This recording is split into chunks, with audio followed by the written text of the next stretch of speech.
"You're not a doctor, get out," my parents screamed. I left with $127 in my pocket. 10 years later, when their hospital was going bankrupt, they discovered who owned the billion-dollar medical group buying them out.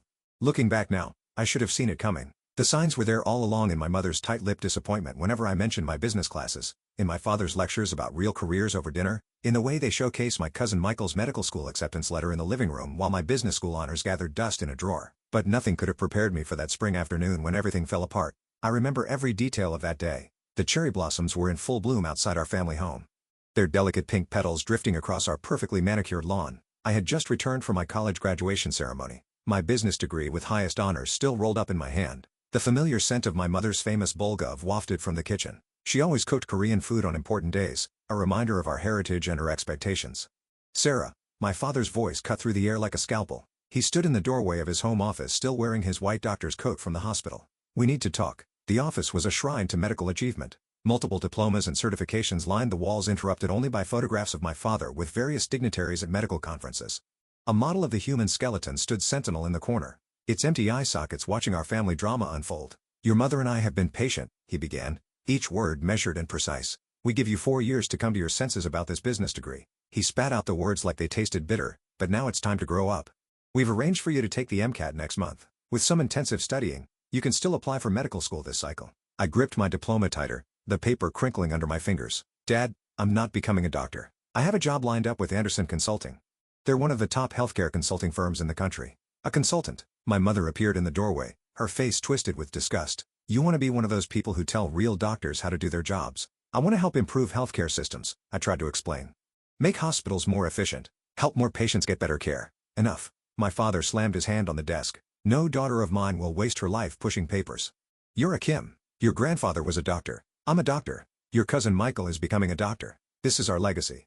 "It's your legacy, Dad, not mine." The silence that followed was deafening. My mother's hands trembled as she gripped her apron. My father's face had turned an alarming shade of red. "Then perhaps you should find a new family to disappoint."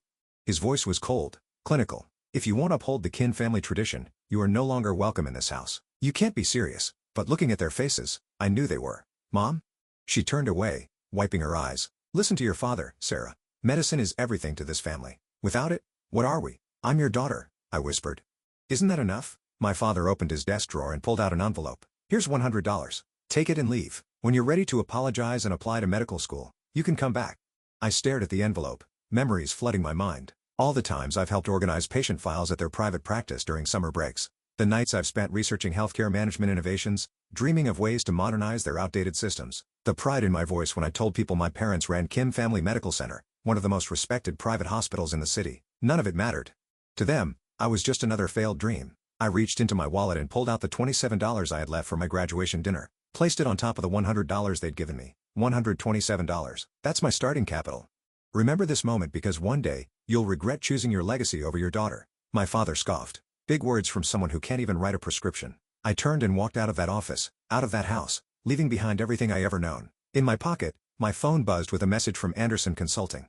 "Excited to have you join us next month. Your insights into healthcare systems are exactly what we're looking for." They had no idea how personal my mission to transform healthcare had just become. I spent that night in a cheap motel using precious dollars from my $127 fund. As I lay on the lumpy mattress, staring at the water-stained ceiling, I made myself a promise. I would build something bigger than Kim Family Medical Center, something that would change not just one hospital, but the entire healthcare system. And when I succeeded, I would make sure my parents remembered exactly why they lost their daughter. The next morning, I walked into a local bank and opened a business account with $100 of my remaining money. The teller looked at me skeptically as I filled out the paperwork, probably wondering what kind of business I could possibly start with such a small amount. "Name of business?" she asked, fingers hovering over her keyboard. I thought for a moment, then smiled. "Phoenix Healthcare Solutions." Phoenix, like the bird that rises from the ashes. Exactly like that. Over the next few weeks, I threw myself into my role at Anderson Consulting. During the day, I analyzed healthcare systems, identified inefficiencies, and proposed solutions that saved hospitals millions. At night, I built Phoenix Healthcare Solutions, starting with a simple website and business cards I designed myself. My first client came through pure chance. At a coffee shop near Anderson's offices, I overheard 2 doctors complaining about their struggling private practice. Without thinking, I turned around and introduced myself. "Your problem isn't your medical care," I told them after listening to their issues. "It's your systems. You're losing 30% of your potential revenue through inefficient billing practices and scheduling gaps." They looked skeptical, but desperate enough to listen. I offered to fix their systems for a small fee plus 10% of any revenue increases for the first year. They agreed, probably assuming they had nothing to lose. Within 3 months, their practice's revenue had doubled. Word spread quickly through the medical community. Soon, I was juggling my day job with an increasing number of private clients. My tiny motel room became my office, its walls covered with flowcharts and system analyses. 6 months after being kicked out, I had saved enough to rent a small office space. A year later, Phoenix Healthcare Solutions had 10 employees and was managing systems for 15 medical practices. I never told my clients about my parents or Kim Family Medical Center. In fact, I rarely use my full name, going by Sarah P. for Phoenix in all business dealings, but I kept tabs on my family's hospital through industry news and gossip. They were struggling, though they'd never admit it. The healthcare landscape was changing, becoming more corporate, more efficient. Private hospitals like theirs were being squeezed by larger healthcare groups with better systems and more resources. I could have helped them. I knew exactly how to modernize their operations, how to make them competitive in the new healthcare economy, but they had made their choice, and I was making mine. By my 3rd year, Phoenix Healthcare Solutions had expanded beyond simple consulting. We were buying struggling practices, modernizing them, and either selling them for profit or incorporating them into our growing network. Each acquisition taught me more about the industry, about the complex dance of healthcare politics and economics. I hired the best talent I could find. Doctors who understood both medicine and business, tech experts who could build cutting-edge medical systems, lawyers who specialize in healthcare regulations. Together, we were building something revolutionary, a healthcare group that combined medical excellence with business efficiency. The irony wasn't lost on me. In rejecting my parents' dream of becoming a doctor, I had ended up deeper in the medical world than they could have imagined. But I was doing it my way, proving that there was more than one path to improving healthcare. 5 years after being kicked out, Phoenix Healthcare Solutions had become Phoenix Medical Group, a billion-dollar corporation that owns 30 hospitals across the country. We were known for turning around struggling facilities, for introducing innovative systems that improved both patient care and profitability. I had an apartment in the city's most exclusive building, a corner office with a view of the skyline, and more money than I could spend in 10 lifetimes. But I still kept that initial bank receipt for my $100 deposit in my wallet, a reminder of where I started. And then on a crisp autumn morning, my assistant walked into my office with news that made my heart stop. "Miss Phoenix, Kim Family Medical Center just filed for bankruptcy protection. They're looking for buyers." I picked up the report she brought. My hand steady despite the emotions churning inside me. The numbers told a familiar story. Declining revenues, mounting debts, outdated systems. Everything I have warned them about. Everything I could have prevented. Should I add them to the potential acquisitions list? My assistant asked. I looked out my office window at the city below at the empire I built from $127 in spite. "No," I said. "Finally, this one's personal. Set up a meeting with their board. It's time for Sarah Kim to come home." What I didn't know then was that my parents' hospital was just the beginning. The real battle and the real revenge was still to come. The next morning, as I prepare for the board meeting that would begin my takeover of Kim Family Medical Center, I couldn't help but remember my father's words, big words from someone who can't even write a prescription. He was right. I couldn't write prescriptions, but I could sign checks that would decide the fate of his beloved hospital. And that was just the start of what I could do. Part 2. The return. The Kim Family Medical Center looked smaller than I remembered. The building that once loomed large in my childhood memories now seemed tired, its once gleaming facade dulled by time and neglect. The state-of-the-art facility sign was faded, its letters peeling, a perfect metaphor for the hospital's current state. I adjusted my Armani suit, a power move that cost more than the $127 I'd left with 5 years ago. My heels clicked against the marble floor of the lobby as I walked toward the boardroom, each step echoing with purpose. The security guard did a double take as I passed. Perhaps he remembered the teenage girl who used to help file papers during summer breaks. "Miss Phoenix," my assistant Lisa appeared at my elbow. "The board is waiting.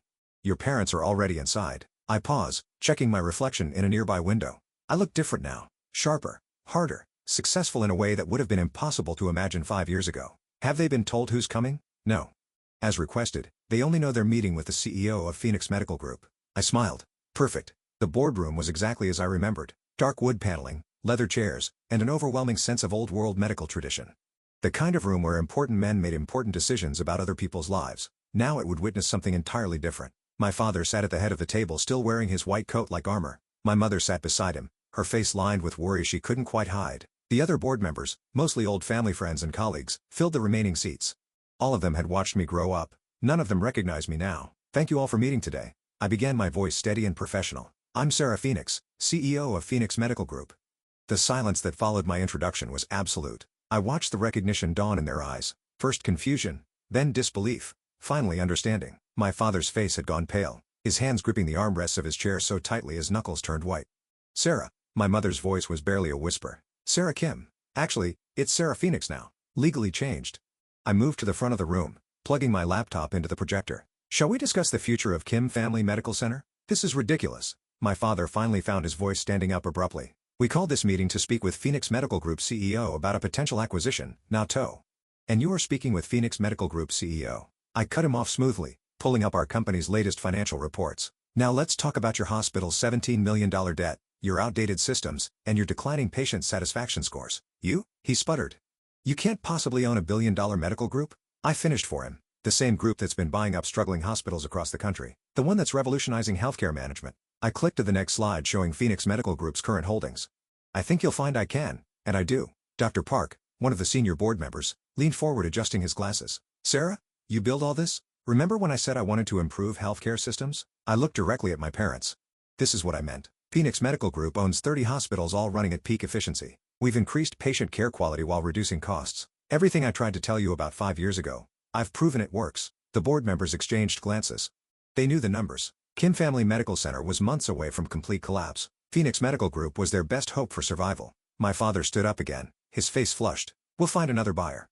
Will you? I pulled up another slide. Your debt is held by Sterling Financial. Would you like to know who owns the controlling interest in Sterling? I paused, letting the implications sink in.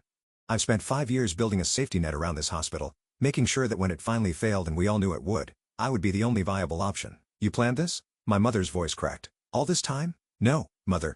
You and Dad planned us the day you chose your precious medical legacy over your daughter. I kept my voice level professional even as years of hurt threatened to surface. I just made sure I'd be in a position to pick up the pieces. The next hour was a blur of numbers, projections, and terms. I laid out Phoenix Medical Group's offer. We would assume all debt, modernize the facilities, and retain most of the staff. The hospital would keep its name, but management would be completely restructured. And the current leadership? Dr. Park asked carefully, glancing at my father. Dr. Kim will be offered a position as a senior physician focusing solely on patient care. I met my father's glare steadily. All administrative duties will be handled by Phoenix Medical Group's management team. The message was clear. He would lose all control over the hospital he built. You can't do this, he said, but his voice had lost its authority. This hospital is my life's work. No, Father, this hospital was your dream. Now it's my reality. I stood up, gathering my materials. The offer expires in 48 hours. I suggest you consider it carefully. Without Phoenix Medical Group, Kim Family Medical Center will be bankrupt within 3 months. I turned to leave, then paused at the door. Oh, and one more thing. I pulled out my wallet and removed 2 worn bills. The same $127 I'd left with 5 years ago. Placed them on the table. I believe this belongs to you. Consider it my final repayment for choosing business over medicine. The walk back to my car was surreal. Through the hospital windows, I could see staff going about their duties, unaware that their entire world was about to change. In the parking lot, I passed my old parking spot reserved for Dr. Kim, where I used to wait for rides home after helping out at the hospital. Lisa was waiting by the car. How did it go? Exactly as expected. I slid into the back seat, finally allowing myself to feel the weight of what had just happened. Have legal ready the paperwork. They'll sign. You seem very confident. They don't have a choice. I looked back at the hospital remembering all the dreams and disappointments it held, and neither do I. That evening, as I sat in my penthouse office reviewing acquisition documents, my phone lit up with messages. First from my mother, a long emotional plea about family and forgiveness. Then from various board members, some congratulating me on my success. Others trying to secure their positions in the new regime. Nothing from my father. I wasn't surprised. His pride had always been his weakness. The same pride that had made him throw away his daughter over a career choice would now cost him his hospital. Just before midnight, my security team alerted me to a visitor in the lobby. Through the security feed, I watched my father pace back and forth still in his white coat looking older than I'd ever seen him. Should we send him up? The security guard asked. I considered it for a long moment. Part of me wanted to make him wait to let him feel the same helplessness I felt that night 5 years ago. But I was no longer that wounded girl with $127 to her name. I was Sarah Phoenix, CEO of a billion-dollar corporation. Send him up. The elevator ride must have felt eternal for him. When he finally stepped into my office, his eyes widened at the view at the obvious signs of success surrounding his disappointing daughter. Nice office, he said stiffly. Better than a garage, I suppose. I gestured to a chair. Would you like to sit? He remained standing, his doctor's posture perfect even now. The board wants to accept your offer. I know. They think you'll save the hospital. I will. He flinched at my confidence. You really built all this by yourself? No. I stood up walking to the window. I built it with the help of people who believed in me. People who saw that there's more than one way to help patients. People who didn't let their pride blind them to innovation. Sarah, he started, then stopped, seeming to struggle with words for the first time in his life. When you left, when we made you leave, you thought I'd come crawling back. I finished for him. That I'd realize you were right about medicine being the only worthy path. Instead, I built something bigger than you ever imagined possible. I was wrong, he said finally, the words seeming to physically pain him. I turned to face him, really looked at him for the first time in 5 years. The great Dr. Kim, The man who had loomed so large in my childhood, now seemed small in my massive office. Yes, you were. I picked up the acquisition contract from my desk. Sign this, and Kim Family Medical Center will survive. Fight me, and I'll let it collapse. Either way, I win. His hand shook slightly as he took the contract. Will you at least keep the Kim name? The hospital name stays. But make no mistake, from the moment you sign this, it's no longer yours. Everything you built, everything you dreamed of passing on to a doctor in the family becomes part of Phoenix Medical Group. He nodded slowly, the fight finally leaving him. May I borrow a pen? I handed him my fountain pen, a Mont Blanc that cost more than that first $100 he'd given me to leave. He signed without reading, a broken man accepting defeat. As he turned to leave, he paused at the door. For what it's worth, I'm proud of what you've built even if it's not what I wanted for you. Thank you, I said quietly, but I didn't build it for your pride. After he left, I stood at my window for a long time watching the city lights twinkle below. Somewhere out there was a small motel room where a scared young woman had once promised herself she'd prove everyone wrong. A cheap bank branch where $100 had become the seed of an empire. A coffee shop where a chance conversation had launched a revolution. I pulled out my phone and dialed Lisa. Schedule a full audit of Kim Family Medical Center for next week. I want to know everything. Every outdated system. Every inefficiency. Every opportunity for improvement, of course. And Dr. Kim, I thought about my father's defeated expression as he signed away his life's work. Give him an office on the 4th floor. No administrative access, just a standard physician's privileges. Let him keep his white coat and his pride. That's all he has left now. But the story wasn't over. Taking over Kim Family Medical Center was just the beginning. Because in those 5 years of building Phoenix Medical Group, I discovered something bigger than revenge. I found a mission. The healthcare system was broken, not just in my parents' hospital, but everywhere. And I was just getting started fixing it. The real question was, how far would I go to change everything they thought they knew about medicine? Part 3. The Revolution. The audit of Kim Family Medical Center was worse than I expected. 5 years of stubbornly clinging to outdated methods had left hospital in shambles. Equipment needed updating, staff needed training, and the entire administrative system was practically medieval. Standing in my father's, now my, office, I reviewed the findings with my executive team. Their patient record system is entirely paper-based, my director reported, disbelief evident in his voice in 2024. It's like stepping back in time. I ran my finger along the dusty oak desk remembering how many times I've stood before it as a child, listening to lectures about the noble profession of medicine. How long to implement our standard systems? 3 months minimum. And that's if we work around the clock. Make it 2. I looked out the window at the hospital grounds. The cherry trees were blooming again just like the day I'd left. I want this place transformed before the cherry blossoms fall. The next weeks were a whirlwind of activity. I moved my office temporarily to the hospital, overseeing every detail of the transformation. Staff were retrained, systems were modernized, and the entire facility was dragged forcefully into the modern era. My father kept his head down, seeing his patients and avoiding me. Sometimes I catch glimpses of him in the hallways, his white coat no longer carrying the same authority it once did. He looked smaller somehow, diminished. My mother tried a different approach. She started leaving containers of homemade bulgogi in my office just like she used to when I helped at the hospital during summer breaks. I returned each one untouched with a polite note. Thank you, but I have lunch meetings. The local medical community buzzed with gossip about the prodigal daughter's triumphant return. Some praised my success. Others criticized my hostile takeover of my own family's hospital. My cousin, Michael, now a resident at a prestigious hospital across town, gave interviews about the tragedy of the situation. I ignored it all, focusing instead on the numbers. Within the first month, patient satisfaction scores rose by 15%. By the second month, operating costs had decreased by 22%. The hospital was healing even if my family wasn't. Then came the incident that changed everything. I was working late one night reviewing implementation reports when the emergency alert system I'd installed lit up. A major traffic accident had occurred on the highway, multiple casualties, severe trauma cases. Under the old system, Kim Family Medical Center would have diverted most cases to larger hospitals, but we weren't the old system anymore. I rushed to the emergency department watching as our new protocols kicked in. Digital systems tracked bed availability in real time. I assisted Triad software helped prioritize cases. Staff movements were choreographed with military precision, guided by efficiency algorithms I'd spent years perfecting. And there in the middle of it all was my father. His white coat was stained with blood as he moved from patient to patient, his experience hand steady even in chaos. For the first time, I saw him truly seeing our new systems in action. How they supported rather than replaced medical expertise. How they helped doctors save more lives. Hours later, when the crisis had passed, he found me in my office. 14 critical patients, he said quietly. We didn't lose a single one. I looked up from my laptop. That's what happens when you combine good medicine with good systems. He stood there awkwardly for a moment. Then your mother misses you. We both do. I've been here every day for 2 months. You know what I mean? He sighed, suddenly looking very tired. When did you become so hard, Sarah? The night my parents told me I was worth nothing without a medical degree. I kept my voice level professional. The same night, I learned that sometimes you have to choose between being loved and being respected, and you chose respect. I chose success. On my own terms, I turned back to my work. The cherry blossoms are falling, Father. How does it feel to watch your old world fall with them? He left without answering, but something had shifted. The next day, I found a stack of patient files on my desk, cases where our new systems had made a critical difference. A peace offering, perhaps, or maybe just acknowledgement. By the third month, Kim Family Medical Center had become the flagship of Phoenix Medical Group's new healthcare model.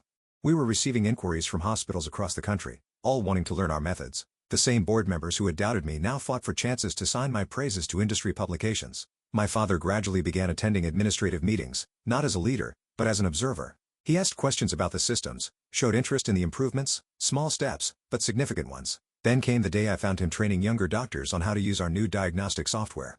It's quite extraordinary, he was saying as I passed by the conference room. The AI can spot patterns we might miss, but it still needs our medical judgment to make final decisions. It's not replacing us. It's making us better doctors. I stood in the doorway watching the man who had once dismissed all business innovations as threats to real medicine, now championing our systems. That evening, he knocked on my office door again. "May I come in?" I gestured to a chair. "The cherry blossoms," he said, looking out at the bare trees. "They're gone." "Yes, and with them, my old hospital." He turned to face me. "You've built something remarkable here, Sarah. Something I was too proud to see coming." I thought of that young woman with $127 of all the nights she worked while others doubted her. I couldn't have done it as a doctor. "No," he agreed quietly. "You've done something harder. You've changed how doctors work, how we think, how we help people." He placed an envelope on my desk. "I'd like to retire." I opened the envelope. Inside was his resignation letter along with a proposal for a teaching position, training new doctors on integrating modern healthcare systems with traditional medical practice. "You want to teach? I want to help build the future you've shown us is possible." He smiled slightly. "If you let me." I studied him for a long moment. The great Dr. Kim asking his business graduate daughter for permission to help shape the future of medicine. Life had a sense of irony after all. "The position is yours," I said finally, "on one condition. Name it. Have dinner with me tonight.